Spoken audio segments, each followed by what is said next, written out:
자, 여러분 반갑습니다. 안식입니다. 오래간만이죠. 앞으로 시황을 좀 자주 올리겠습니다. 자, 일단 광고 영상 간단히 한번 보고 시작합시다,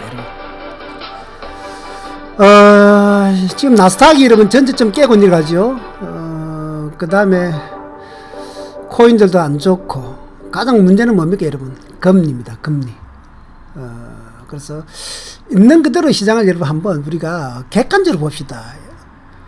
주식이라든지 코인이라든지 여러분 모든 매매를 잘하는 분은 즉 훈수를 뜨는 사람이죠. 직접 매매하면 여러분 주안에 들어가서 잘 안 보입니다. 그래서 저처럼 여러분 전체적으로 먼 데서 시장을 보면 나름대로 객관적으로 볼 수 있습니다. 잘하고 못하고가 아니고 여러분들도 어떤 바둑이라든지 장기 훈수를 한번 떠보시면 참 잘합니다. 근데 막상 들어가면 여러분 안 보입니다. 왜 그러냐? 시장을 객관적으로 못 보기 때문에 그렇습니다. 자, 가장 중요한 게는 지금 금리인데, 여러분 지금 현재 금리가 가장 중요하지 않습니까? 근데 지금 금리 중에서도 지금 요게 여러분 국고치 미국 최근금리 2년물입니다. 2년물 현재 4.227%. 여기 2년물이죠. 그 다음에 10년물입니다. 보시면 10년물이 지금 3.779. 이건 좀 이따 다시 말하겠지만 금리 역전 현상이 벌써 나와버렸다는 거죠. 자, 다시. 자, 그 다음에 달러 인덱스 한번 봅시다. 달러 인덱스가 지금 전고 좀 뚫고 올라가죠. 달러 인덱스가 올라가면 주가는 내려간다. 특히 미국을 제외한 다른 나라들은 더 심하게 내려간다. 그 다음에 우리나라 원달러 환율이 지금 드디어 1,409원입니다. 지금부터 여러분 1,400원 돌파하면은 엄청나게 변동성이 커질 수밖에 없습니다. 오히려 여러분 100달러 넘어가면은 120달러 갔다가 100달러 왔다 갔다 하는 것처럼 이 금리가 여러분 마진 노선 1,400달러 돌파해버리면은 이제부터 상당히 불안해집니다. 장잉도 불안해집니다. 자, 그런데 재밌는 것은 A에서 마진 1,400원에서 정부에서 방어를 했습니다, 여러분. 그래서 며칠 동안 지금 A에서 며칠 동안 한 3, 4일 1,390원에 버텼는데 지금 바로 돌파해버렸습니다. 정부에서 여러분 방어를 했는데 실패한 거죠. 그럼 정부에서 계속 방어를 하고 싶다? 안 됩니다. 달러가 자꾸 소진이 되기 때문에 여러분. 달러가 소진되면 안 되죠, 여러분. 옛날 IMF 때도 또 외환위기가 올 수도 있겠다. 그래서 달러를 한인기가 됐던. 그래서 정부에서 상당히 방어를 했는데도 불구하고 지금 환율이 뚫어봅니다. 환율하고 우리나라 지수는 여러분 거의 90% 정도 반대로 간다 아십니다. 그러면 여러분 환율은 어떻습니까? 만만치 않죠. 그 다음에 여러분 그 다음 요거부터 여러분 요거는 MSCI 한국 지수입니다, 여러분. MSCI 사우스코리아 ETF인데 우리나라 종합주가 거의 같이 간다 봅니다. 근데 이놈은 벌써부터 1번 앞에 저점 깨고 지금 내려가고 있습니다. 그럼 무슨 말이냐? 종합주가가 이놈과 같이 간다 보면은 종합주보다 좀 빨리 하락하고 있습니다. 그럼 코스피 200 한번 볼까요? 코스피 200 있네. 여기 종합주가입니다. 코스피 200. 종합주가는 아직 여기에서 1번 저점은 이제 살짝 깼죠.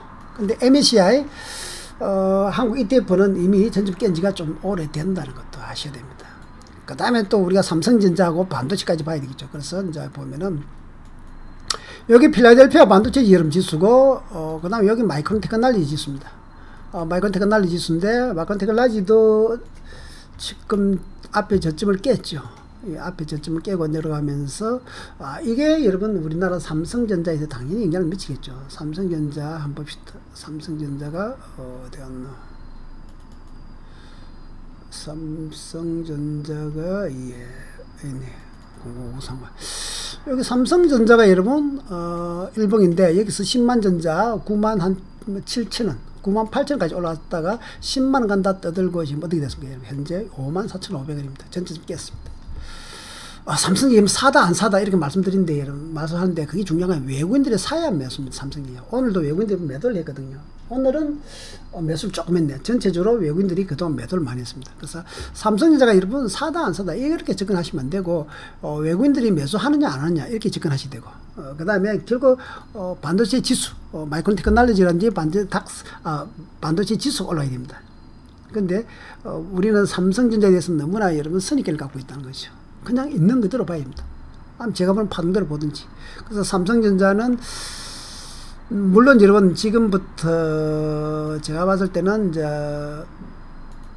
저는 막 살짝 54,000원 심지어 48,000원 사이도 보고 있습니다. 단기적으로는 좀 반등할 수도 있습니다만 장기적으로는 조금 저는 그렇게 보고 있다. 수급상도 그렇고. 자, 그 다음에 이제 여러분 보시면은,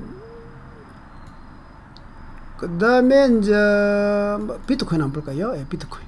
일단 비트코인 같은 경우도 지금 72,000달러에서 지금 18,000, 19,000 이렇게 내려왔습니다.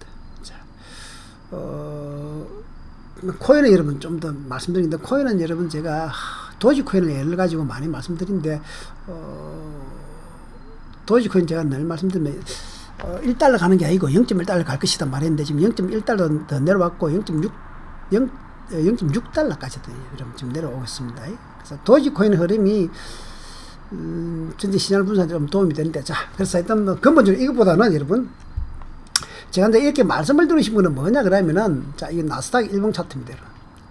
우리가 주식을 하신 분, 코인 하신 분은 무조건 상방만 보게 돼 있거든요. 그런데 제같이 파션 하는 분은 양쪽 방향을 다 봅니다. 그리고 장기적으로 봅니다. 지금까지 주식이 했던 흐름이라는 게 2, 3년 단위로 움직이고 있거든요. 그래서 객관적으로 장을 좀 보려고 노력을 해야 되는데, 이 주식이나 코인 하신 분은 항상 상방으로 생각하기 때문에 긍정적인 쪽으로 초점 맞추고 결국 밀리면 올라갈 것이다, 이는 초점 맞추고 있는데, 언젠간 올라갑니다만 시간이 생각보다 많이 걸릴 수 있거든요. 자, 여기 나스닥입니다, 여러분.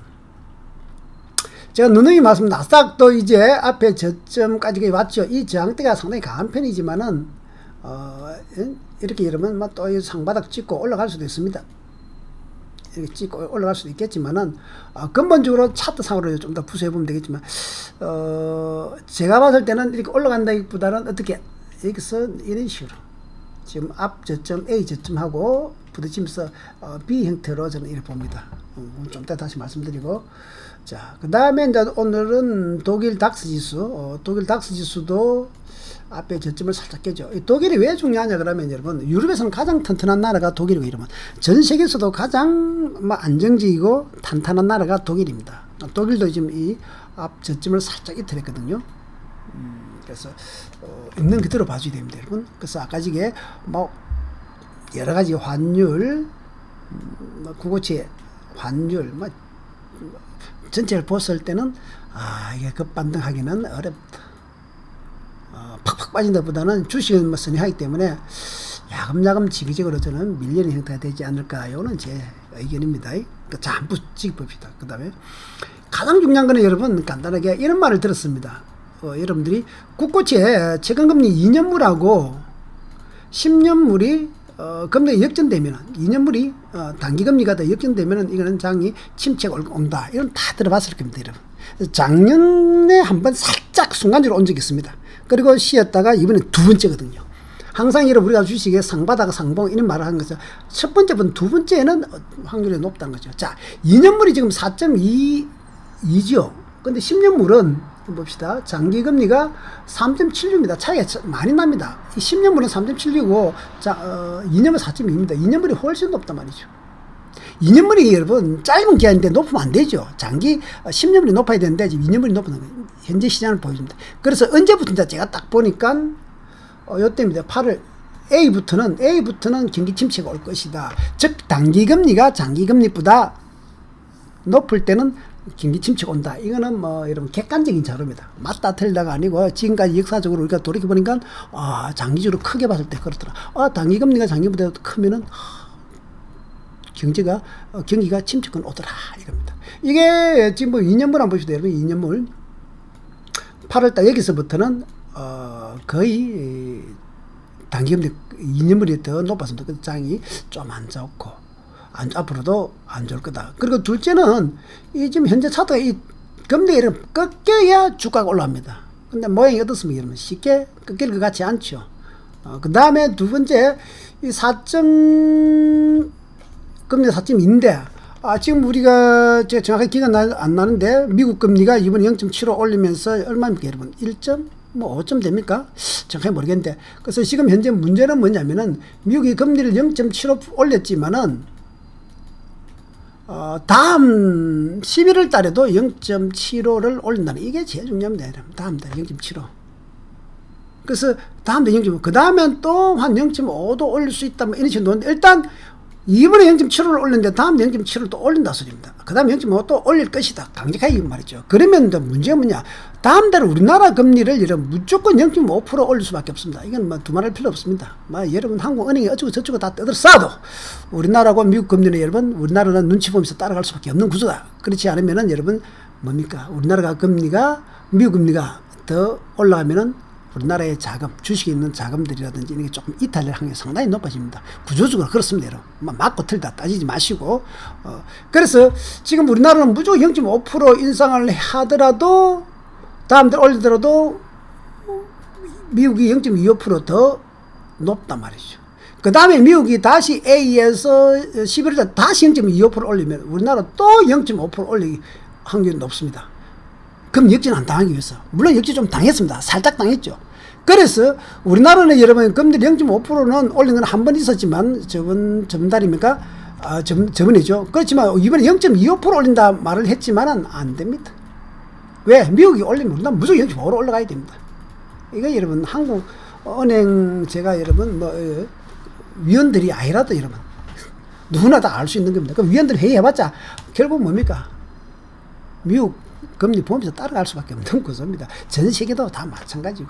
그래서 이 금리 문제가 가장 문제. 자, 그럼 우리나라가 0.5% 올릴 거고, 다음 달, 그 다음에 또 0.5% 또 올린단 말이죠. 그 다음에 무조건 0.25%씩 올리겠죠. 이래 되면 여러분, 지금 우리나라의 금리는 이렇게 앞으로 올라갈 게 예정이 돼 있죠. 앞으로 올라갈 게 예정이 돼 있다는 소리는 뭐죠? 문제입니까? 가장 문제는 부동산이죠. 지금 가장 우리가 신경 써야 될 거는 여러분 부동산 가격 인플레이션 아닙니까? 인플레이션을 두드려 잡기 위해서 금리를 지금 올리고 있는데 금리를 올리면 이 부동산이 여러분 이번에 우리가 급등을 했을 때 연끌한 사람들 자 부동산 밑에 주식은 이미 빠졌고 여러분 그 다음 코인도 그 앞에 빠졌습니다. 코인 빠졌죠. 그런데 부동산이 만약에 지금처럼 계속해서 거래가 안 되면서 가격이 다운이 된다면은 주식시장 올라올 수 없습니다. 코인시장 올라올 수가 없습니다. 시간이 필요하다는 거죠. 그래서 가장 중요한 거는 이 금리 관계가 빨리 동결된다든지 금리가 내린다든지 이런 식으로 가야 되지. 금리를 이렇게 자꾸 올리면은 우리가 여러분 부동산 대출에서 지금 들어왔는 어떤 부동산 연끌뿐만 아니고 여러분 많은 사람들이 어떻게 됩니까? 이자 관계가 지금 이렇게 해서 우리나라 금리가 이렇게 이미 올라갈 수 있는 예정이 되어 있기 때문에 앞으로 이자가 높을 수밖에 없고 여러분 그렇게 되면 부동산 갖고 있는 분이 흔들릴 수밖에 없죠. 이자가 높아지니까 그래서 약한 고리부터 떨어져 나가는 거죠. 그러니까 가장 지금 자기 돈 말고 대출을 크게 해서 빌린 사람들 부동산을 산 사람들 집을 산 사람 아파트 산 사람들은 그래서부터 물량이 나오기 시작한단 말이죠. 그러다 보면 금매가 나올 거고 여러분 그러다 보면은 그래서 지금 이러한 관점, 큰 관점에서 이러면 시장을 봐야 됩니다. 지금 단순히 주식 하나만 보지 마시라는 거죠. 주식 하나만 보지 마시고 결국 부동산이 여러분 어떻게 되느냐에 따라서 주식 따라오고 그 다음에 여러분 코인 따라합니다. 근데 코인 하신 분은 코인만 쳐다보고 있는데 아닙니다. 지금은 코인이 문제가 아닙니다. 예전에 여러분 코인 여러분 각종 코인의 어떤 테마 코인 난리를 났었죠. 그러나 지금은 그게 아닙니다. 코인 하나의 덩어리입니다. 여러분. 코인 하나의 덩어리고 이 자산시장 부동산 시장이 안정을 찾아야만이 주시장도 올라가고 그 다음 코인 시장이 올라갑니다. 그리고 코인은 여러분 알짜배기 몇 개 아주 몇 개 핵심 코인만 보는 게 좋습니다. 소형 코인, 잡코인, 테마 코인 버리시고 여러분 매일 10대 알트 비트코인과 매일 10대 알트 안에서 봐야 됩니다. 그래서 가장 중요한 것은 뭡니까? 여러분들이 지금 부동산 문제가 장기적으로 갈 확률이 저는 좀 크다고 보거든요. 이 침체가 좀 길게 야금야금 갈 확률이 큽니다. 구조적으로. 그래서 인플레이션 문제를 빨리 잡아야 되는데 이걸 못 잡고 금리를 야금야금 올린다면은 부동산은 야금야금 조정을 갈 수 있다는 거죠. 이렇게 된다면은 모든 자산 시장에서 가장 큰 부동산이 흔들려 버리면은 주식 쉽지 않습니다. 코인 쉽지 않습니다. 그래서 가장 중요한 것은 여러분 인플레이션이 빨리 잡히고 부동산이 안정을 찾아야 주식과 코인이 올라갈 수 있다. 그 시점을 봐야 되는데 현재 금리 인상의 어떤 스케줄을 봤을 때 야, 그 만만치 않다는 겁니다. 아셨습니까? 이게 제 생각입니다, 여러분. 자, 그 다음 코인을 한번 볼까요? 예. 코인도 여러분, 이거 비트코인, 그 비트코인 그래도 대장입니다, 여러분. 그 다음에, 우리가, 뭐, 이더리움은 급등하죠. 저는 이더리움, 상승장에서는 이더리움 좋지만은, 여러분, 상승장에는 좋겠지만은, 이더리움은 등락이 심하게 하기 때문에, 거의 대다수가 이더리움을 매매하거든요. 단기 트레이딩 하신 분이. 그래서, 바이비 선물 하신 분, 이 분들은, 이더리움 매매하도 좋지만은, 저는 아직은 중기적으로 이더리움 매수해서 보유하겠다. 그거는 개인적으로 반대입니다. 이더리움은 등락이 크기 때문에 빠질도 많이 빠지기 때문에, 저는 이더리움은 아직 중기적으로는 기다리자.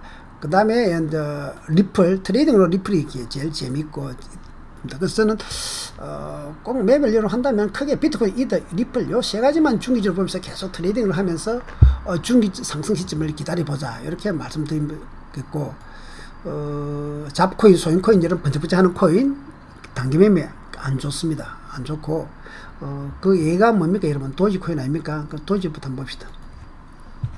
도지코인이 제가 말씀드렸죠. 본질을 볼 줄 아는데, 여기서 1달러 간다고 떠들어 샀을 때 저는 0.1달러 간다 그랬습니다. 그렇죠. 근데 0.1달러 이미 여기까지 와버렸습니다. 여기까지 와버리고, 이제는 0.06달러입니다. 그 실제 도지코인은 여러분, 이 비즈부터 보면은 아직도 만만치 않습니다. 근데 여러분들 도지코인이 오늘 매수했는 걸 보시면 거의 앨런 머스크 그때는 뉴스를 했지 않습니까? 뉴스. 그러니까 도지코인의 어떤 본질 가치, 실질적인 그런 거 모르고 무조건 앨런 머스크 올라간다 해서 산 겁니다. 마찬가지죠. 도지코인이 이런데 시바인으로 말할 필요 없고 나머지 테마코인도 마찬가지입니다. 대다수 테마코인도 소인코인도 마찬가지 위험합니다. 코인은 이 자산 시장의 일부로 봐야 됩니다. 주식, 부동산, 채권, 그 다음에 코인이 들어가는데 가장 약한 게 코인이고, 그래서 앞으로 이제 부동산이 안정이 되고 주식이 올라가고 하면 코인도 올라가는데, 그러면 코인 중에서도 여러분 정말 살아남는 코인, 상위 10% 내에서만 해야 됩니다. 상위 10% 내. 나머지는 전부 다 도태된다고 보는 게 좋습니다. 알 수는 없죠, 미래를. 다 제 생각입니다. 참고하십시오.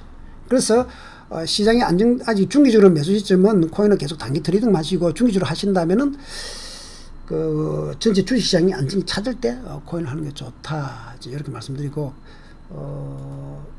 코인은 여러분, 수급상으로도 뭐 한 분석을 해드리면 좋겠는데, 오늘은 간단하게, 예, 비트코인, 수급상 여기 비트코인 주봉인데,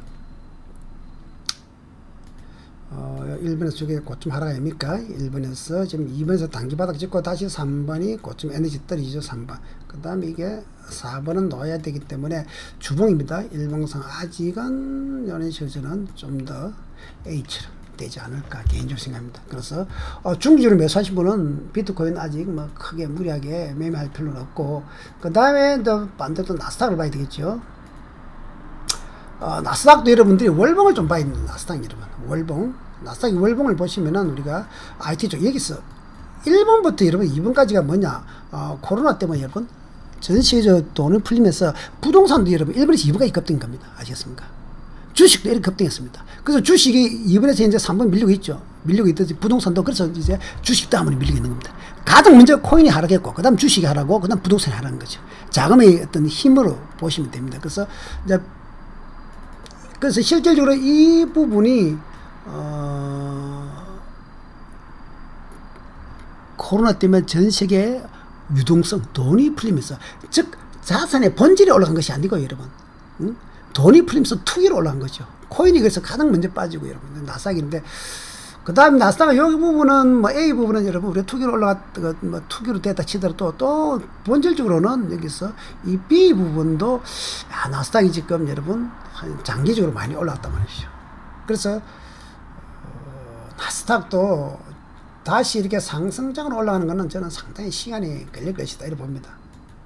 그래서 물론 여러분 부동산은 안정 타고 인플레이션이 빨리 멈추고 미국에서 금리를 동결시키고 금리를 낮추기 전에 금리가 여러분 상승이 멈추는 시점 되면 주식이 물론 올라가겠지만은, 그래서 아직은 미국의 금리가 여러분 0.5%, 0.25%, 최소한 0.25% 올린다는 신호, 아니면 동결한다는 신호 돼야 주식은 전체적으로 상승 흐름을 가지 않을까 보고, 물론 주식은 미리 여러분 선반영돼서 하락되어 있습니다.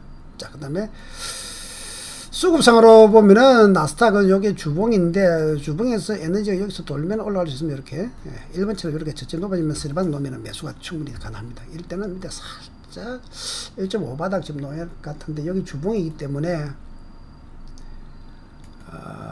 일봉상 여기서보다는 살짝 이런 식으로 한 3번 정도 돼야 상승이 돼 갖고 저는 당분간은 계속 여기서는 좀 이런 식으로 보통 여러분들은 급반등을 생각하는데 요 1번에서 2번 상바닥 찍고 이 급반등 또는 이게 3번에서 이 급반등은 전체 인플레이션 또는 여러분 금리 관계 그 다음에 아까 지금 말한 거 여러분 구구채 금리 그 다음에 환율 그 다음에 여러분 뭐 반도체 이런 걸 전체 종합적으로 봤을 때는 저는 그렇게 생각합니다. 물론 여러분 이거는 딱 제 의견입니다. 아시겠습니까?